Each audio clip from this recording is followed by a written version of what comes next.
Voilà, bonjour, moi je m'appelle André Kessler, je suis donc infirmière coordinatrice pour la clinique du sein. Et moi c'est Camille Hénin, donc j'ai rejoint André ici à la clinique coordinatrice du sein sur le site d'Arlon depuis maintenant 1 an et demi. Donc la clinique du sein, c'est par exemple nous qui sommes une personne relais entre le médecin généraliste ou le sénologue pour les patients, chez qui au décours d'une échographie ou d'une mammographie, on va faire une biopsie qui va être positive. Et donc de là, ils prennent contact avec nous pour démarrer une prise en charge en milieu hospitalier.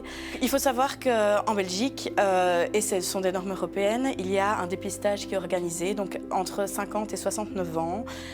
Tous les 2 ans, un contrôle de mammographie est recommandé. Et donc, à partir de 50 ans, vous recevez un courrier dans votre boîte aux lettres vous invitant à vous rendre réaliser un mammotest. Votre médecin généraliste ou votre gynécologue, si vous passez à côté des courriers, peut aussi réaliser les prescriptions. Et alors, parfois aussi, ces campagnes de dépistage par mammotest sont réalisées plus tôt, selon votre hérédité familiale, la présence de cancer dans votre famille ou de certaines mutations génétiques. Et ça, c'est aussi à définir avec parfois un médecin qui est généticien.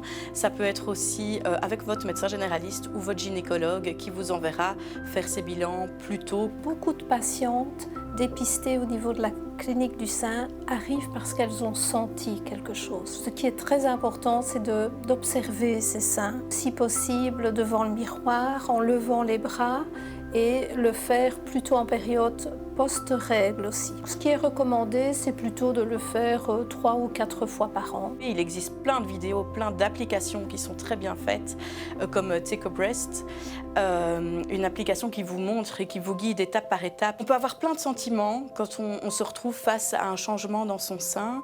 Et parfois, ça peut être la peur qui peut être aussi terrorisante. Osez alors aller chez votre médecin généraliste pour en parler, pour qu'un professionnel vous palpe aussi.